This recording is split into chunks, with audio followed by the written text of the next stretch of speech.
Blessings, beautiful souls. It's Jules, and I'm super excited about our guest. We have Jean Eng with us today, and it's been years since we've connected, and I was just so excited to know that we were going to have this time to spend together. So I'm not going to go much further. Jean, I'm just going to have you tell us a little bit about yourself, and then we'll go into the juicy stuff. Oh yeah, yeah. Currently, I'm doing energy healing and bringing in through mostly what's called Arcturian energies, this type of star energy. And previous to that, around 2008 or earlier than that, I was doing mostly neuroscience research at Yale. And then prior to that, so had attended Stanford University as my undergrad. So it's been a great journey and looking forward to all the new things that are coming in 2020 and beyond. I love that. So beautiful. Yeah, I was always so impressed. I can remember interviewing you before and just thinking, wow, this guy is so intelligent, but not just intelligent in a brain way. It's intelligent in the connection to the intelligence of source, I guess, if you want to say. So it's really, this is going to be amazing. So before we go much further, I'm going to do your randomly selected DMT code, which is the 5.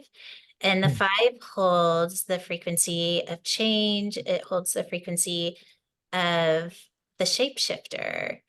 So we'll let everyone kind of look at that code for a moment, and then we'll just turn it over to you, what that sparks in you. I always feel like the codes are always perfect for the person that they're chosen for, but I never know why. And so I'm excited to hear what comes through for you.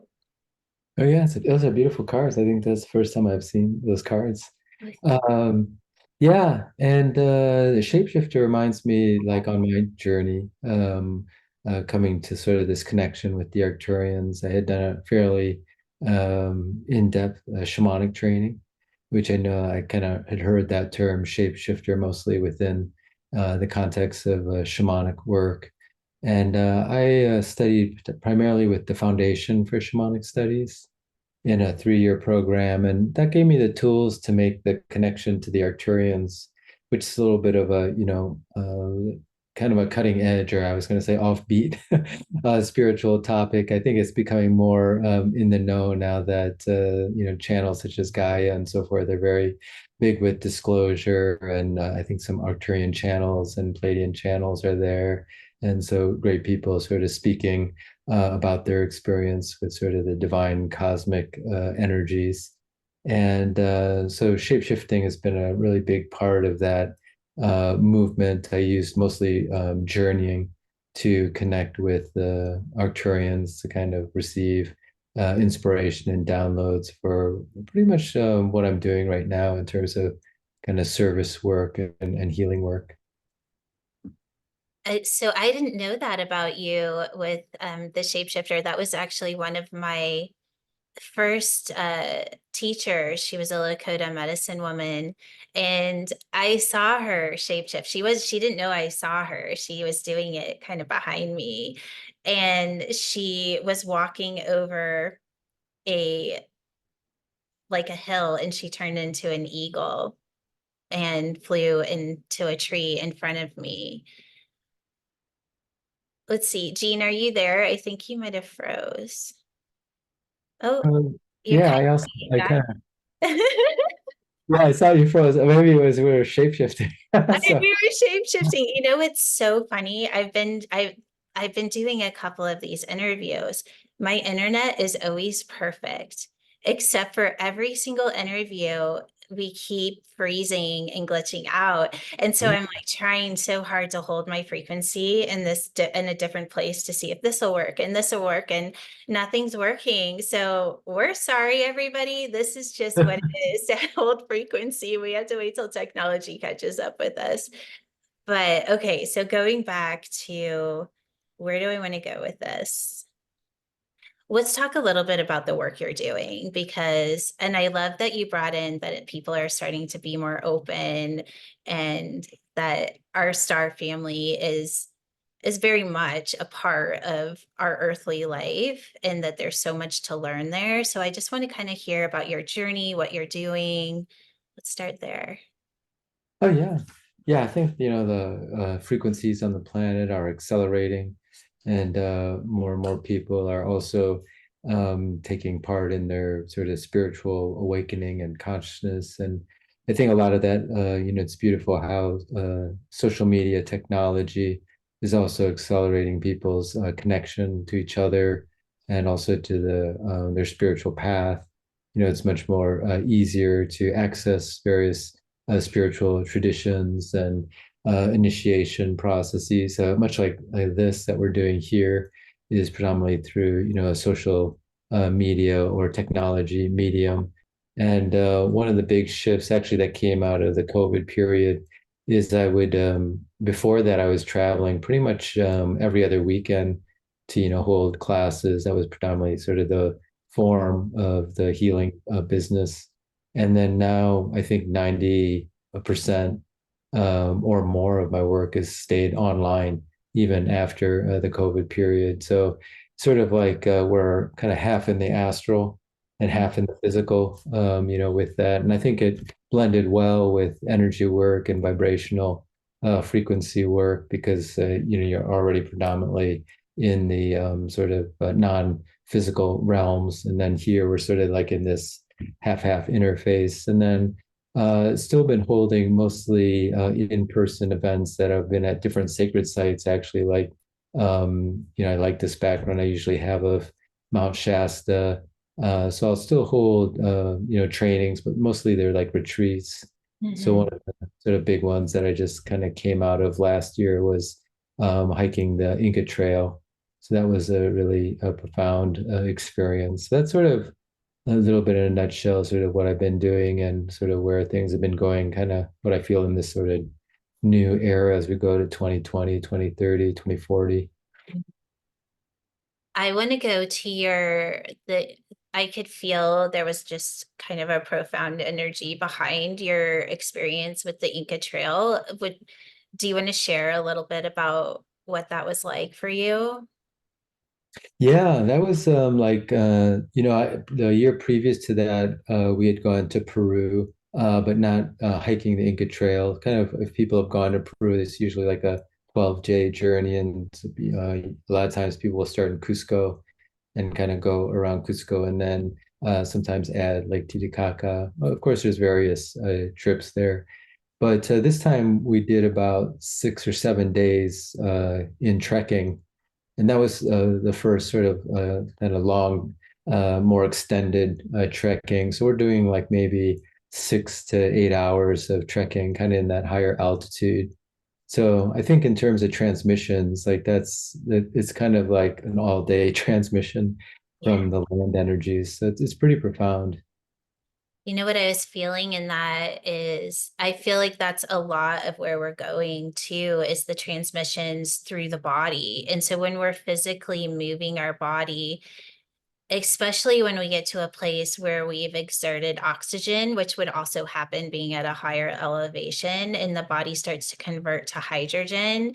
It Mm. actually I've been doing a lot of just tracing the frequency of this. It releases a frequency in the pineal gland that mimics DMT or the frequency of 963 or source intelligence. And that's why I feel like doing these kind of more movement or exercises. And of course, trekking for 8 hours and at high elevation, I can only imagine the DNA activations that were happening there. Did people have profound experiences? Like, did you process as you were walking? Like, what was that like?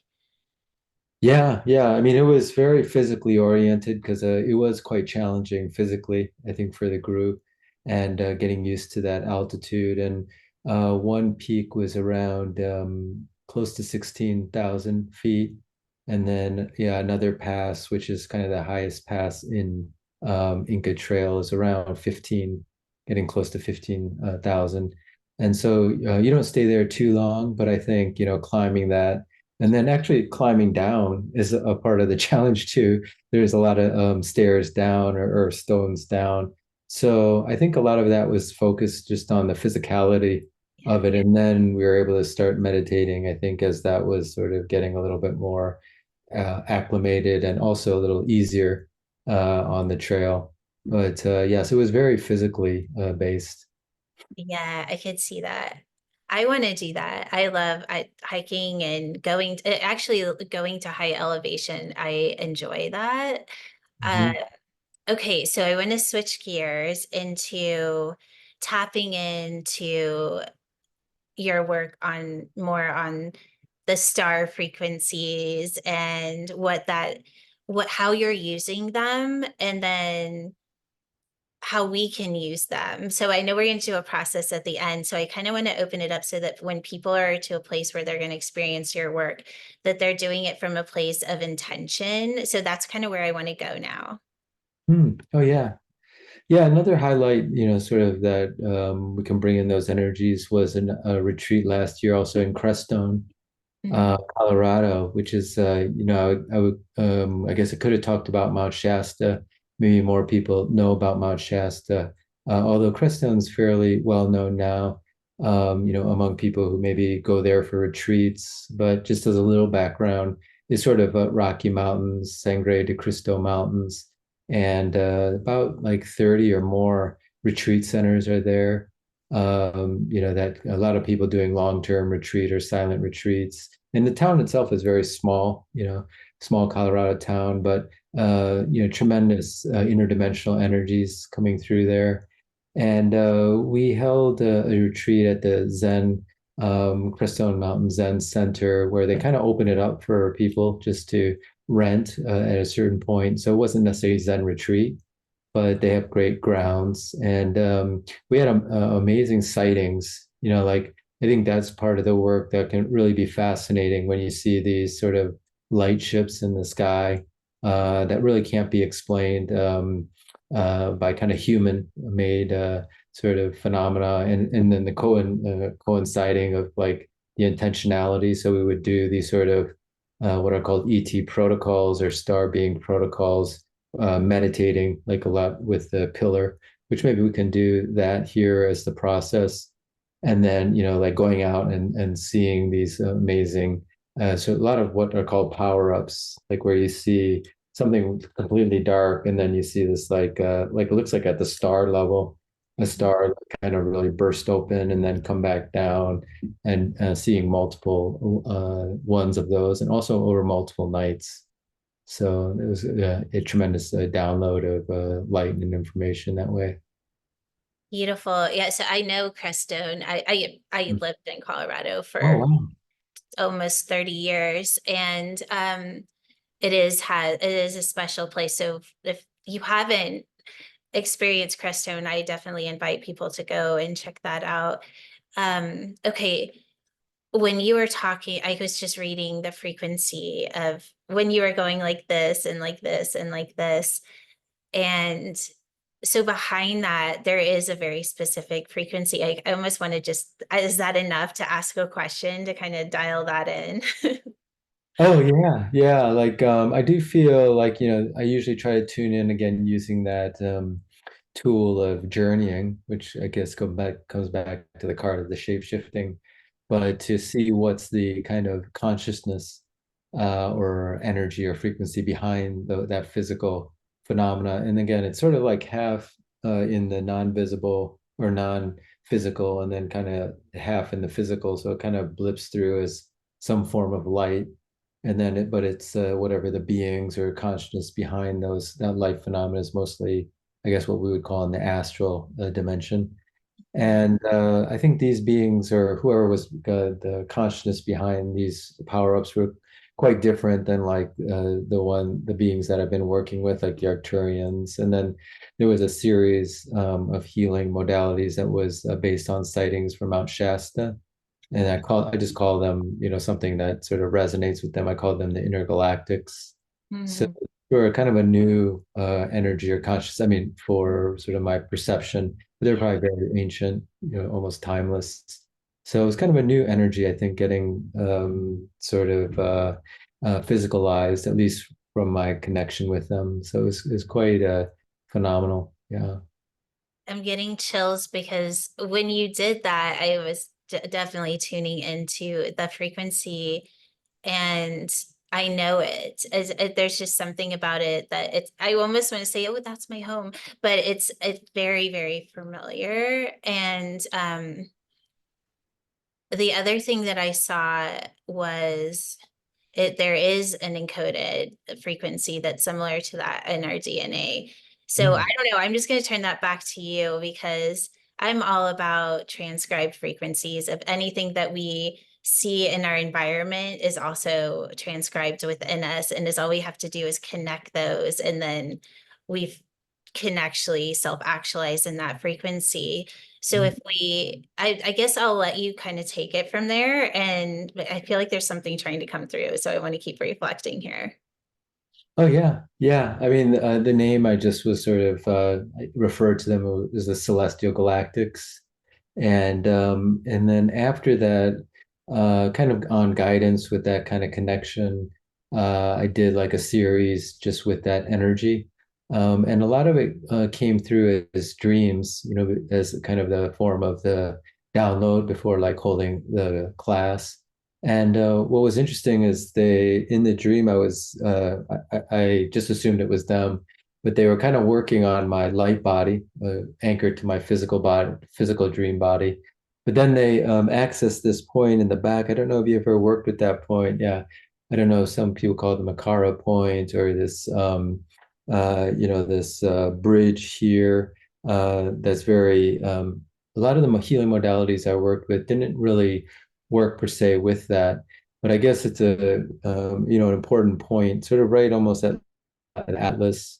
And then there was one particular modality that really pointed that out, who I think the Celestial Galactics, ended up working a lot within that framework, and that was Mikio Sankey's work. He does the esoteric acupuncture, and he points out this point. But anyways, they worked on that point as a way to download their changes in the light body, yeah, in this dream. So. I definitely resonate with that. I think it's also called a zeal point is another name for that. Mhm. Okay, I love, so what I'm seeing in this is it is connecting our physical body into the light body, right? It's kind of pushing our physicality into what we're ascending into. And that's what I keep on picking up on in all of this. And but there is an intelligence and a frequency in that. So I'm curious with, because you're always having new stuff come in, obviously, like you're being shown these different spaces. And what do you feel like? What are you feeling guided to next? Like, what are you working on something, or let's Hmm. go there? Oh yeah, yeah. Well, there's been a trip in the planning. I think all of this has been leading up to that. Particularly the Peru trip, I think was a pre sort of exposure. But since actually speaking of the pandemic, prior to that, we were just about to go to Mount Kailash in Tibet, which is kind of another sacred mountain. Very connected to various religions in the Himalaya region, like Bon and of course, Tibetan Buddhism, but also the Hindu tradition. And then it got like 1 month before we were about to go, it got canceled. So, but China opened up their borders. So China is kind of controlling that area in terms of being able to go there. And so it looks like it's going to land this year. So it's also a trek.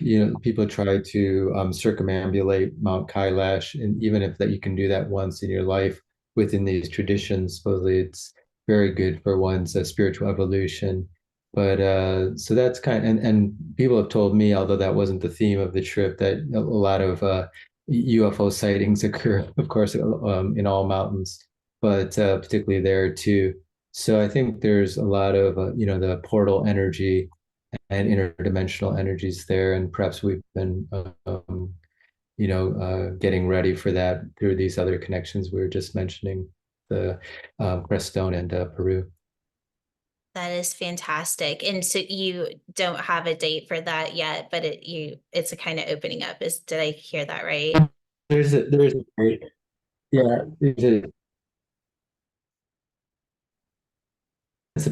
But yeah, it's been a push every year because of yeah, we've anchored in September In September. of this year. Exciting. Okay, so we have to let the internet kind of balance out again, I Are think. you able to hear? We're gonna get there. Hang tight, everyone.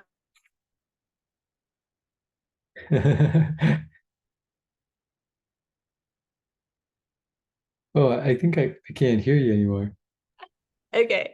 I just have to laugh because I'm not even kidding. I think every single interview that has happened, and it just blows my mind. We're just bringing in some good stuff. That's the way I see it. All right. That sounds amazing. Like I love what you're doing,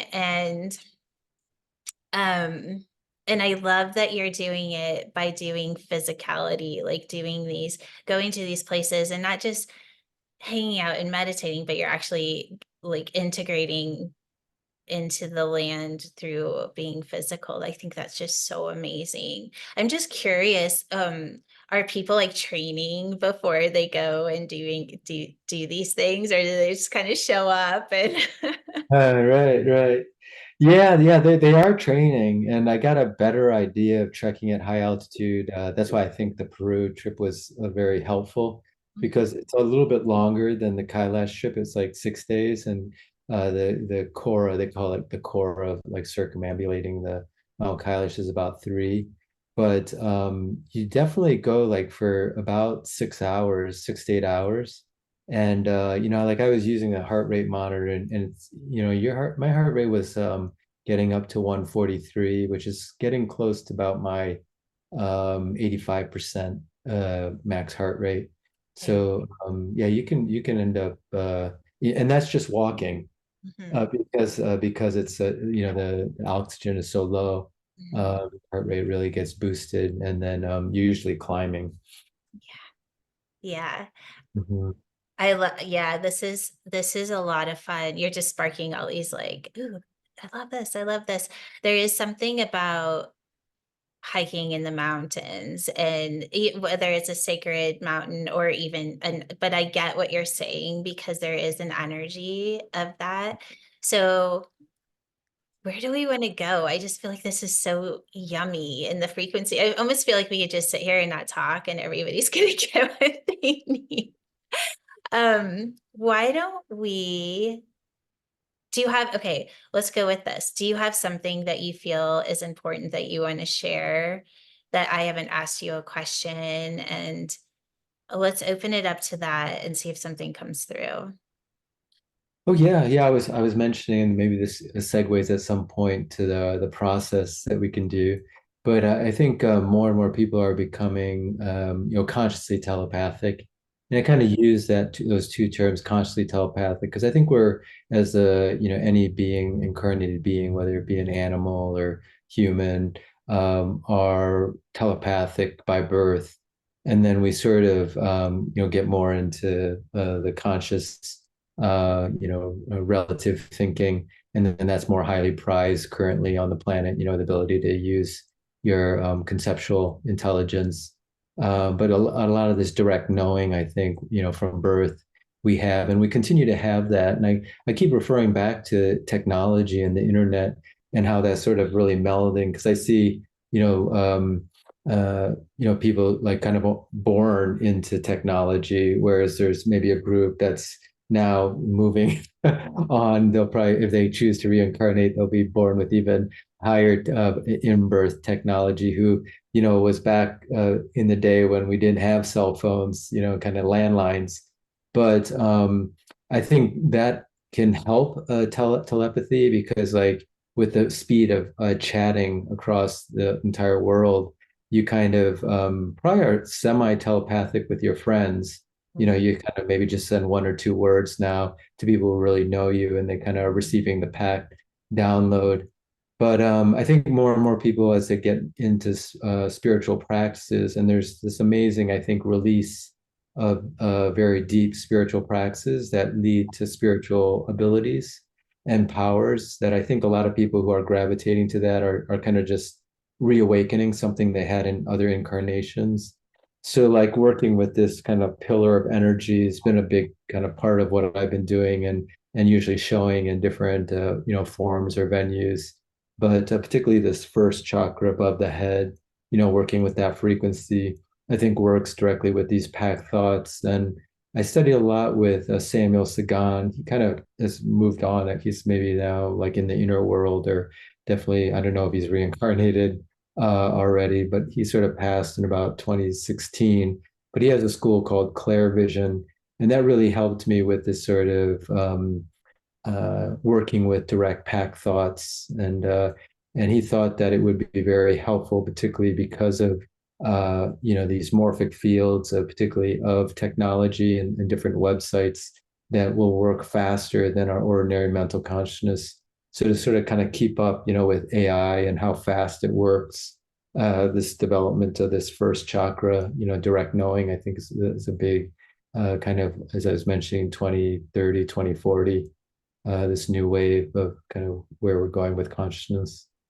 I love that you said that. So there's two things that came through is even when we're doing, like, sometimes you don't even have to use words anymore. You just put an emoji, right? And the other person knows exactly what you're talking about. So it's almost like telepathy can be through symbols, right? And that's why I've kind of moved to symbols where there's no beginning and no end. It's just the frequency and it's received, and there's nothing that has to be said. And the other thing I was picking up on as you were talking is that the AI and technology is all an expression of what we're becoming, right? And so there is consciousness behind that, but it's who we are, and we're just reflecting it outside of ourselves right now until we actually activate that we are the technology. And I Mm. think that's super exciting. And so that's what I got. So I'll leave it at that. Do you want to um, do the process? Oh yeah, we can do the Okay, process. I'm like dying to do it. So I'm going to mute myself so that I don't have any distractive noises, like I'm a little Roger Bear, and I'll let you take over. Okay. Yeah, we'll do like what was mentioning this pillar work, and you mentioned a couple, themes here that we're just kind of naturally unpacking, but we'll work with this celestial galactic frequencies and try to do a combination of a download, but also kind of a perceptual, direct, perceiving of the celestial galactics and the information they bring through using our pillar. So I'm just going to kind of talk this through as if a person has never, worked in the energy pillar. And really, the key place we want to put our awareness is what I was calling the first chakra above the head. So it's about 6 to 12 inches or 15 to 30 centimeters. Like it's basically like you can almost like feel where your particular one is. You may feel a stronger energy when you put your hand up here, although you don't have to use your hand, just for demonstration purposes, for myself to show that. And you just kind of keep your awareness there, and then we'll invoke or call in the divine, and then the celestial galactics, which is just a term I use for those beings, kind of who I feel are star beings who kind of appeared in this Crestone retreat recently last year. And they work a lot with rewiring, our light body. So if you have a particular intention, maybe it's abundance, prosperity. It could be for deeper clairvoyance or even telepathy, like we're working with here. It could be with being more grounded. But you can just set that intention. Maybe I'll give a couple seconds for people to think of what their intention is. And then when we do the process, we'll just come here and then just state your intention, maybe in one word. So let's say you wanted to work on accelerated states of consciousness. So you could just say consciousness as the one word for that. And then just be aware, be silent, even if your chatting mind goes on. You just kind of keep that stillness and then see how you feel in terms of the frequencies coming through. And that will kind of be the flavor for the what the celestial galactics are bringing through. Okay. So we'll do that. We'll kind of be in that process for maybe 3 to 5 minutes. We'll see how it unpacks. Okay, so we'll just call this the celestial galactic download to accelerate our spiritual gifts or powers, sometimes called CDs in uh, yogic tradition. So you just have that in mind, what your intention is. Maybe it's increased clairvoyance, or maybe emotional intelligence. And then try to put that into one word. So maybe clairvoyance. Then just bring your awareness to about 6 to 12 inches above your head, that first chakra above your head, or 15 to 30 centimeters, and just relax there for a moment. Get a sense of where that center is. And we'll just say a short invocation to the divine, to your particular spiritual teachers and guides, to your higher self and holy guardian angel. And of course, if you feel a resonance with the celestial galactics, you can ask them to be present. And then we're just requesting from those higher beings this particular download to help us be greater servers on the planet through that acceleration of abilities. So I might say clairvoyance as the pact intention. And then just keep your awareness there at the first chakra above your head, just in this kind of a silent knowing.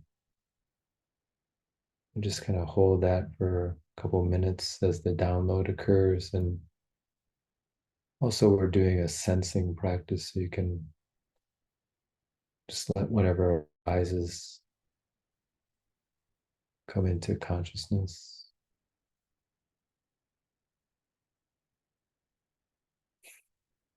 I'll be silent right now.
We'll just rest maybe for another minute.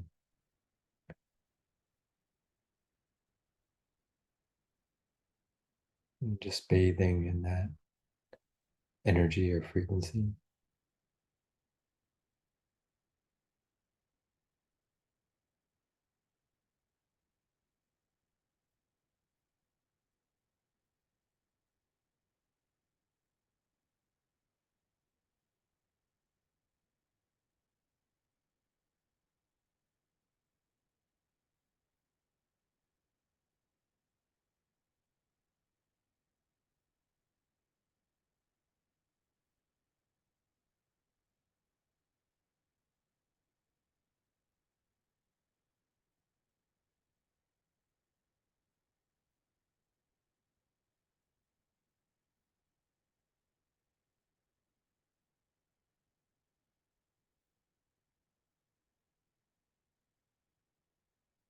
We thank the divine and our guides and teachers and all of us here who interconnect together.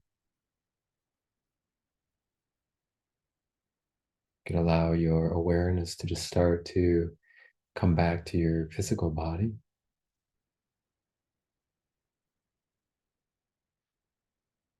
Moving your fingers and your toes, and coming completely back to your physical body.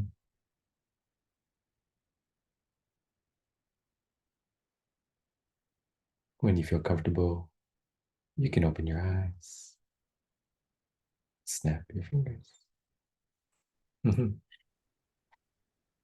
I have to tell you what happened during this. This was so funny.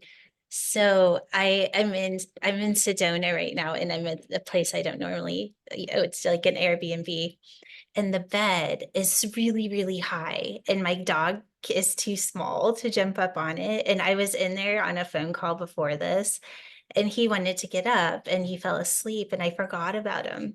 So when you started doing this, he kept barking, and I was like, I know there's somebody out front doing some work, and it's like, oh, he's barking at that.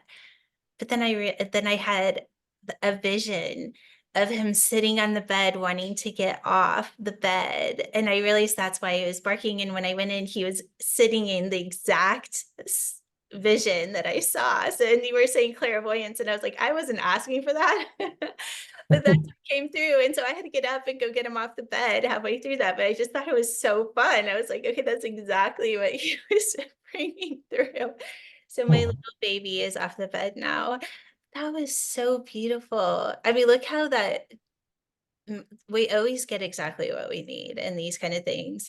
And we always can ask, so we have focus, but sometimes we're just given what we need. that's great. That's a great story. That's a great experience. Oh my gosh, I love it when stuff like that happens. It's just that's what we're moving into, right? That we see without seeing and know without having to process through the intellect. I can't remember how you said it, but that claircognizance where we just know things and we don't actually have to process. For me, that is the advanced human experience that we're all moving into, and it's Mm. exciting. Oh yeah, yeah, yeah. Thanks for re-anchoring that to the theme. Yeah, that's exactly what I would also conceptualize as what you were saying, the kind of the next stage of kind of the awakened state. You know, Yeah, what that look like. it's exciting. Yeah, I really feel you know what's interesting is that frequency of when you were doing this, I kind of tapped in. I definitely feel that came through in your activation. So I want to hear what everybody else experienced. So if you want to put in your chat in the chat below, we would love to kind of hear some feedback and what you're feeling after that activation. Amazing. You know what I love about this activation too that you just did is that I feel more awake and alive and more centered and that precision energy. Mm. And like I could just go and it's done, done, done, done, done. And that too is the advanced human experience is the focus and the mind chatter and just the distractions all go away and we start to see what we really are when that it just quiets.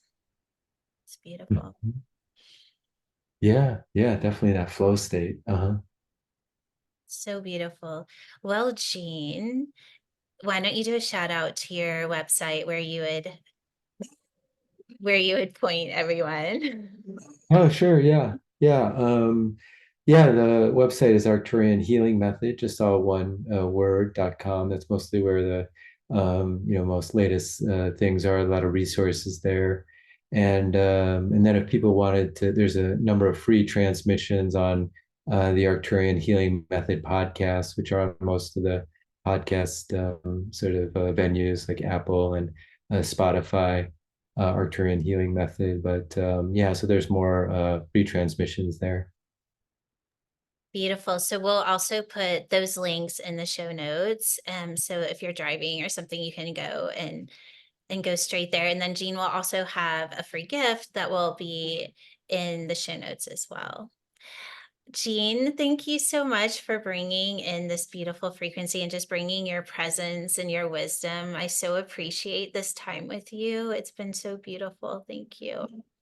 Oh, thanks, Jules, and thanks for creating such a great, station of light for everyone to connect with all these different speakers and your work. You know, it's great to catch up. And Roger is just cheering you on in the background, a little beggar. Well, we are sending everyone so much love. Thank you for spending the time, and thank you for just putting up with the internet as it's gotten a little bit shaky, but you know, we are all holding it, and I hope you received I know you received the exact frequency that you needed today. So now go explore that. Be curious about it. And until we meet again, we're sending you so much love and a big hug. Live to your highest potential.